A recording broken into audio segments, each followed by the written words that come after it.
eu queria muito te ouvir, porque além de filósofo, escritor, professor, ele também é economista, que a gente sabe muito bem a área dele na área econômica.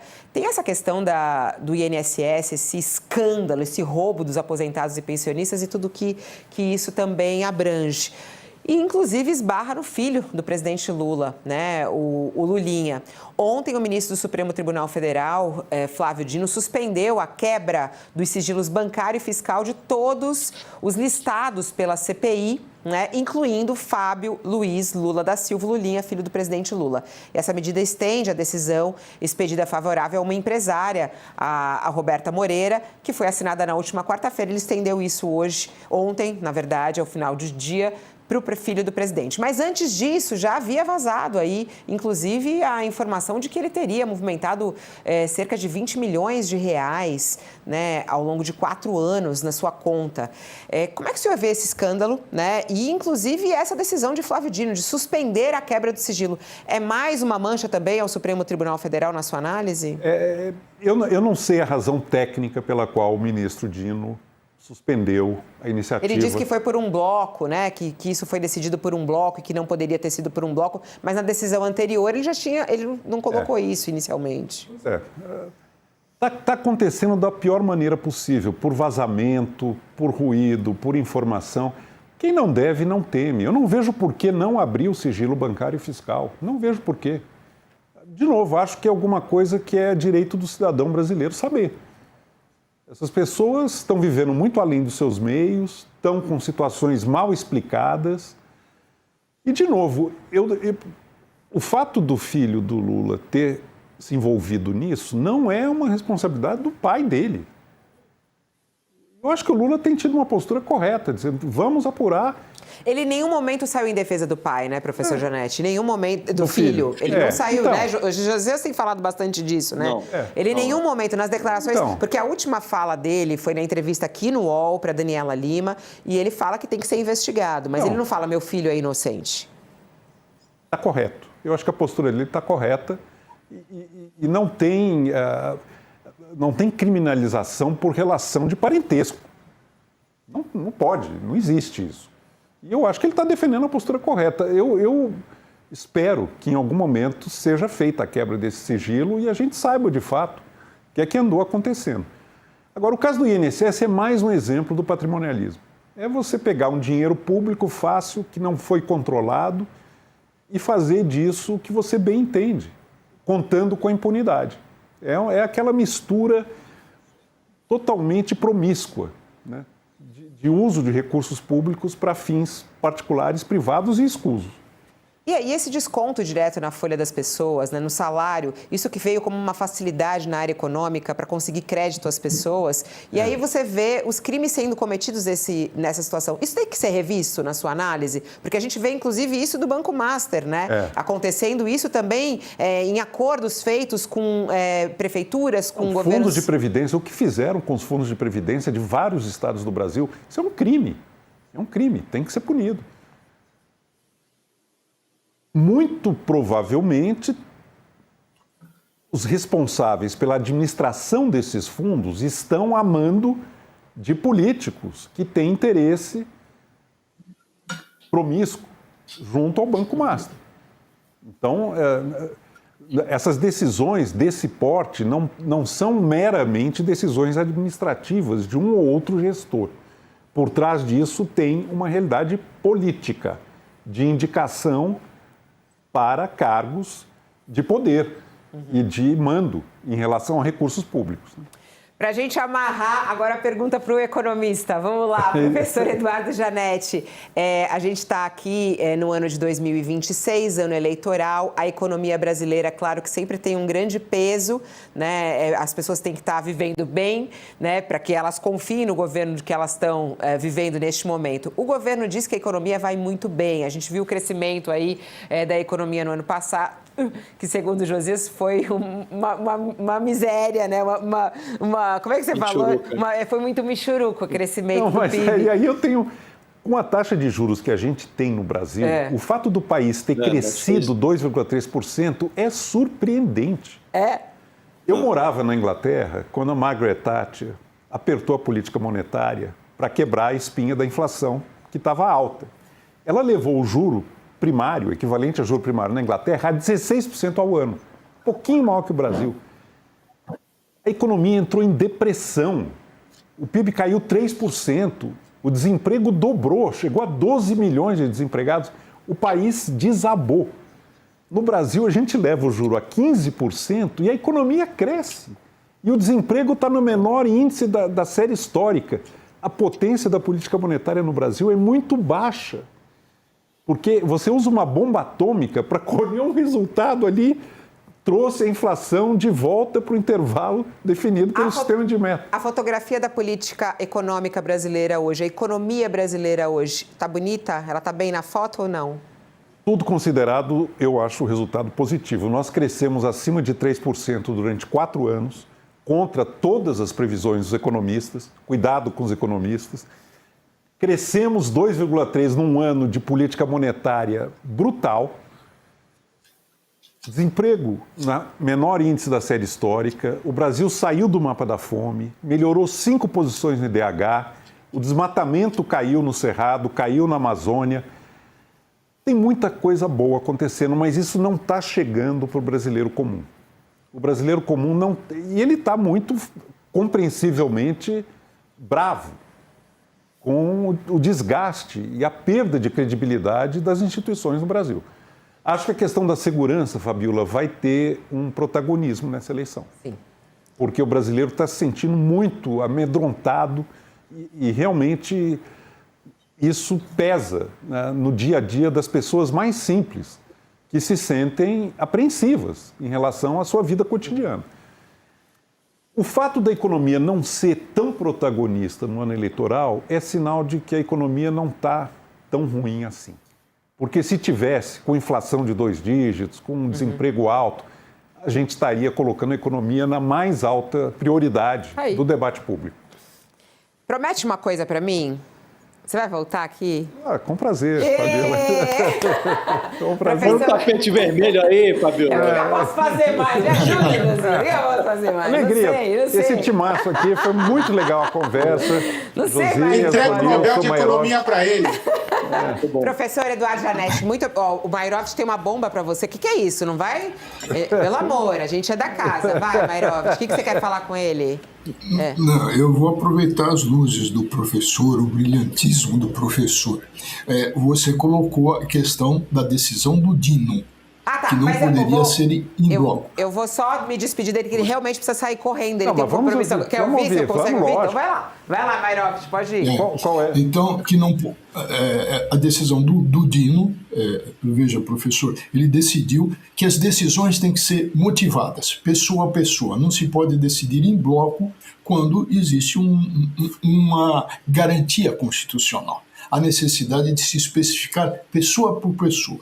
Não uma decisão para um valendo para todos. Essa é a questão. O professor Francisco Campos, o Chico Ciência, que era o apelido dele, conhecido jurista, ele dizia na exposição de motivos do Código de Processo Penal que não se deve, aspas, espiolhar nugas. Veja que expressão bonita. Espiolhar nugas. Hoje ninguém sabe o que quer dizer. Quer dizer, catar quinquilharias, ficar buscando pelo em ovo. Não se pode fazer isso. O que o senhor acha? O Dino foi buscar pelo em ovo para, evidentemente, favorecer o filho daquele que o indicou para o Supremo, uma vez que é evidente que a decisão para sobre quebra de sigilo de quem está envolvido numa CPI vai valer essa fundamentação para todos, vai espelhar, porque espelha a mesma situação. E, por último, essa decisão ataca violentamente ou não, na sua visão, para mim, ataca o princípio da separação dos poderes, se intrometeu em outro poder, tirou-lhe, caçou-lhe o poder de polícia. O que o senhor acha? Em relação à segunda pergunta, Mairovich, claramente há uma tensão e um enfrentamento entre poderes. Uma iniciativa da CPI do Legislativo foi derrubada por um juízo do Supremo. Em relação à questão técnica de não poder fazer o bloco, eu acho que se há um vício técnico nessa iniciativa, então faça uma outra que não incorra nesse pelo encontrado no ovo. Vamos retomar. Me parece que é o caminho razoável. Se tem algum vício tecnicamente jurídico... Acho que eles não retomaram, professor, porque houve lá um recurso, o governo recorreu, né, a bancada do governo, e o Davi Alcolumbre, que tem a palavra final nessa matéria, no âmbito do Legislativo, considerou que estava dentro do regimento e que a quebra do sigilo deveria ser mantida. Daí até reforça essa posição do professor Mairovitch, fica ainda mais agudo, potencializa mais a intervenção do Judiciário no Legislativo, uma vez que no âmbito interno já tinha sido decidido por recurso, né? Professor Eduardo Janete precisa realmente se despedir. Muito obrigada, obrigado professor. A vocês. Obrigado, até uma próxima. Bom dia. Vamos que vamos. Pode ir. 11h33. Vamos entender, eu acho que é muito importante a gente agora focar nessa decisão de Flávio Dino. O professor Walter Mairovitch fez aí as suas perguntas, já deu um pouco da sua opinião. Então eu vou começar, inclusive, com o próprio Josias, que eu queria ouvir o Josias, porque o Josias já tinha dado a análise dele, já tinha feito a análise dele, quando inicialmente a gente achou que o Flávio Dino tinha realmente suspendido a quebra do sigilo, depois veio a notícia de que não era ele, mas agora veio a notícia de que realmente suspendeu a quebra do sigilo. O que isso, Josias, prejudica no entendimento desse caso e no esclarecimento do nome do filho do presidente Lula nesse caso? Nós estamos tendo uma discussão aqui bizantina, né, Fabiola? Pode ou não pode quebrar o sigilo do Lulinha em bloco, numa votação simbólica? Já quebrou.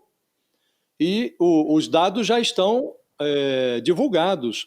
Então, ele movimentou entre entrada e saída, o que ingressou na conta, o que saiu da conta, ele movimentou mais de 19 milhões de reais.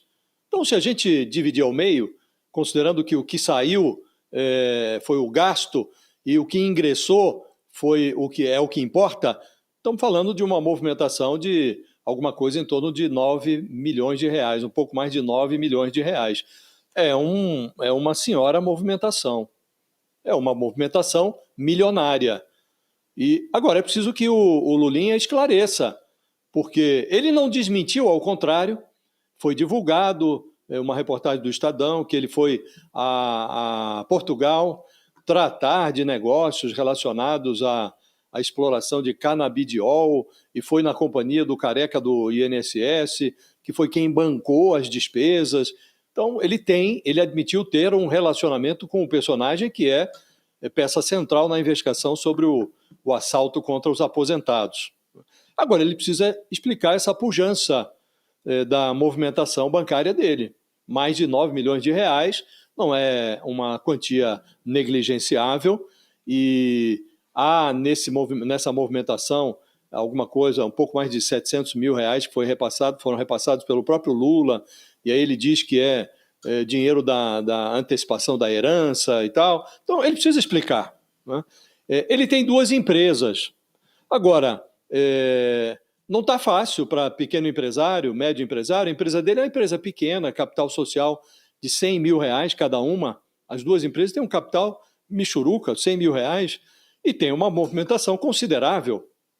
O Lulinha, Fabiola, em mandatos anteriores do pai dele, nos 2 mandatos anteriores, ele esteve no epicentro de especulações sobre a sua pujança financeira. Foi objeto de muita mentira. Dizia-se que ele era sócio da Friboi, sócio da JBS, dizia-se que ele tinha uma fazenda no Pará, tudo isso mentira. E havia uma verdade, que ele tinha uma empresa que desenvolvia joguinhos eletrônicos, depois ele acabou se desfazendo dessa empresa, e recebeu um aporte de uma telefônica que tinha negócios pendentes com o governo na ocasião. E, claramente, utilizaram o filho do presidente como porta de entrada de interesses privados no governo. Agora, ele precisa esclarecer por que tem essa movimentação. É muito razoável a exigência de que ele esclareça. Porque está lá, tem essa dúvida quanto à relação dele com o careca do INSS. Então, se tem essa movimentação portentosa, e a defesa está dizendo que tudo isso tem origem lícita, então ele que explique, né? E se ele deseja se livrar inclusive dessa má fama que adquiriu em campanhas anteriores do presidente, em mandatos anteriores do Lula, muitas das notícias que divulgaram em relação a ele eram falsas, fake news. Ele foi vítima de muita mentira e tinha esse ponto lá do aporte que ele recebeu da empresinha dele, de uma telefônica. Agora tem essa dúvida. A movimentação é portentosa. Então essa discussão bizantina, e a defesa está, quebrou o sigilo, não podia quebrar, já quebrou.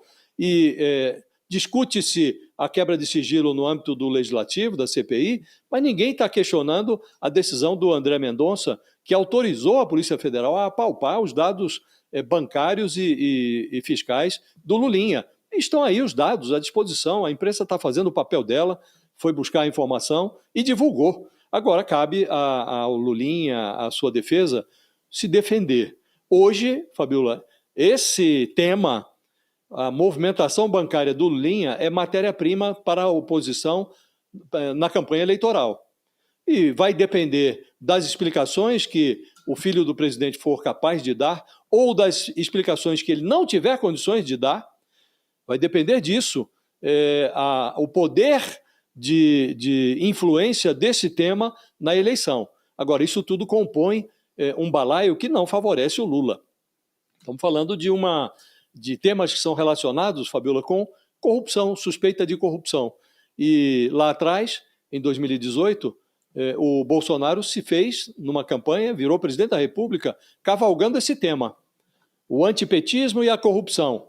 E agora está voltando uma conjuntura muito parecida com aquela de 2018. E o Lula precisa lidar com ela adequadamente. O filho do presidente precisa prover as informações, Fabiola. Do contrário, vai se transformar em munição contra o seu pai. A decisão do Flávio Dino, né, não impediu o vazamento de algumas informações que ontem rolaram, inclusive pelo Congresso Brasileiro, e o uso político de tudo isso, né? Inclusive, 20 milhões de reais aparecem entre as movimentações do filho do presidente Lula.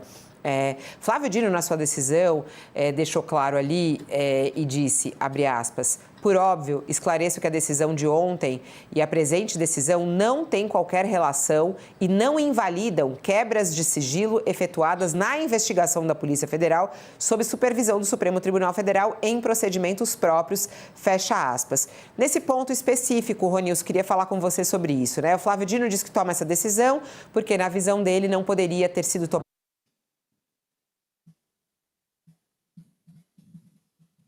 a CPMI. No entanto, mantém a quebra do sigilo para as investigações da Polícia Federal e que estão a cargo também do Supremo Tribunal Federal.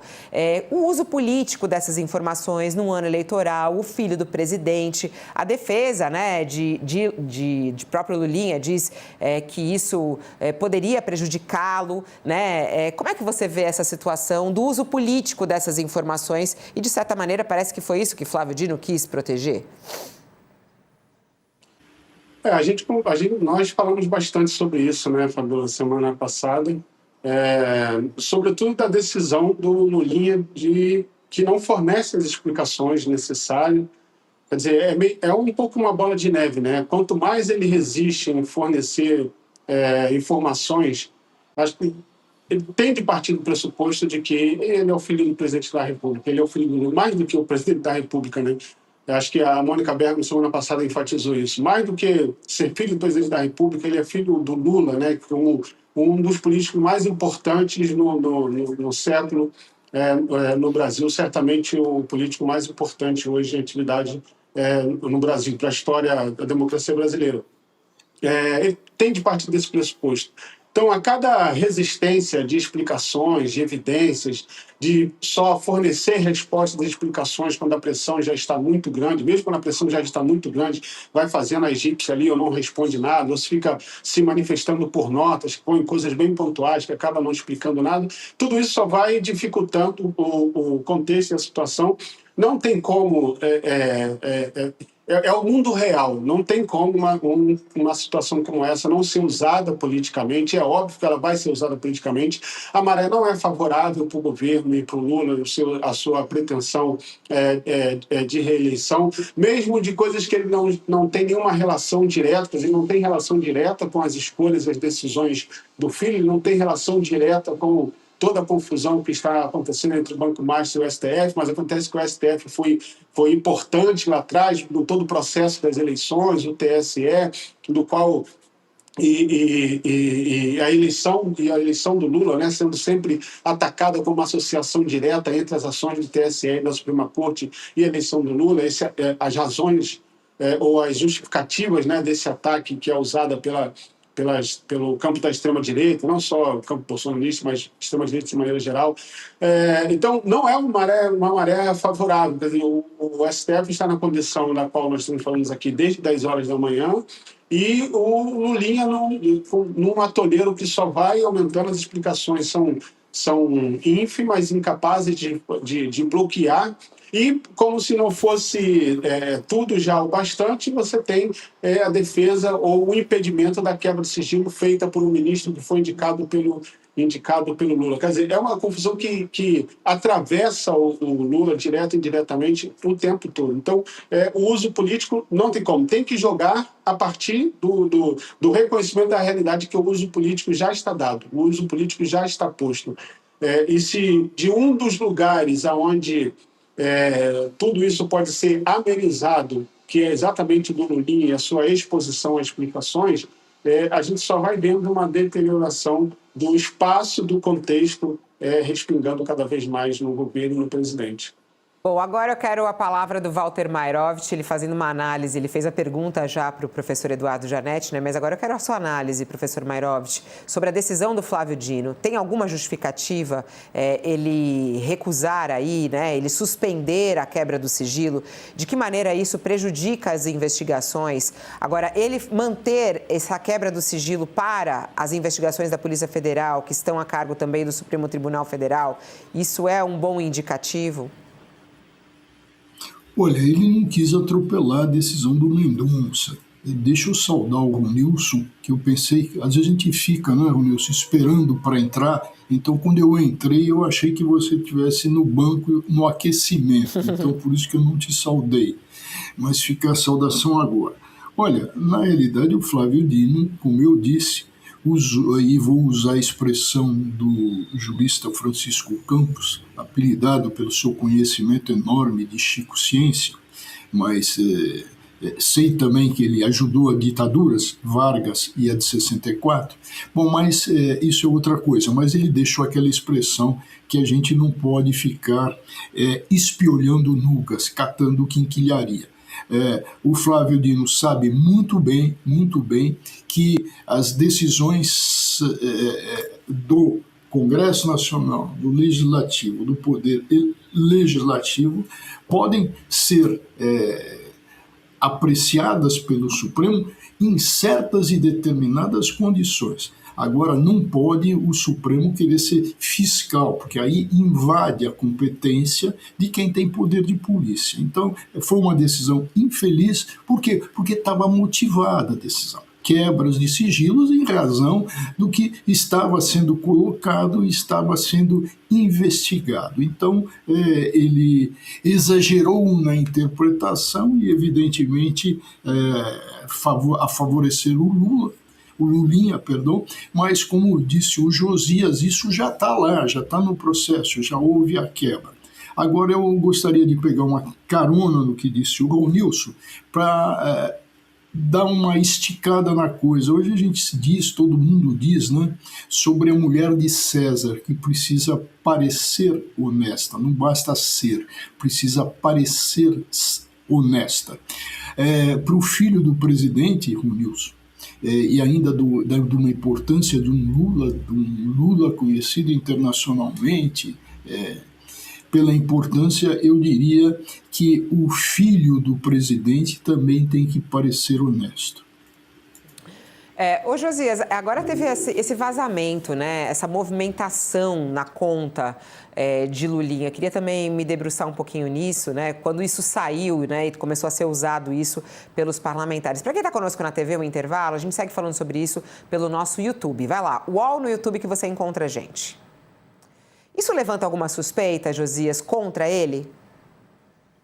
Contra o Lulinha? É. Fabiola, ele está intimado pelas circunstâncias a dar explicações. Porque ele não desmente o seu relacionamento com um personagem que é protagonista do maior escândalo já ocorrido na República contra aposentados. Um assalto de 6 bilhões de reais. O operador desse esquema, apelidado de careca do INSS, tem relações com uma empresária que, por sua vez, tem relações com o Lulinha. Essa empresária seria intermediária dos repasses que migraram dos negócios escusos do careca do INSS com o Lulinha. Alega-se que os negócios não têm vínculo com o roubo do INSS. Seriam negócios relacionados ao interesse desse careca do INSS de explorar a cannabis medicinal. Portanto, ele precisaria de decisões da Anvisa, precisaria da boa vontade do Ministério da Saúde.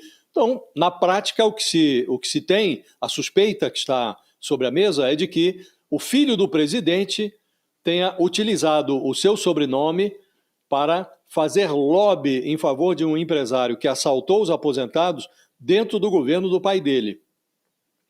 O dinheiro ele não tem vínculo com o escândalo do INSS. Ora, se receber o dinheiro do careca do INSS, a chance desse dinheiro ser de má origem é muito grande.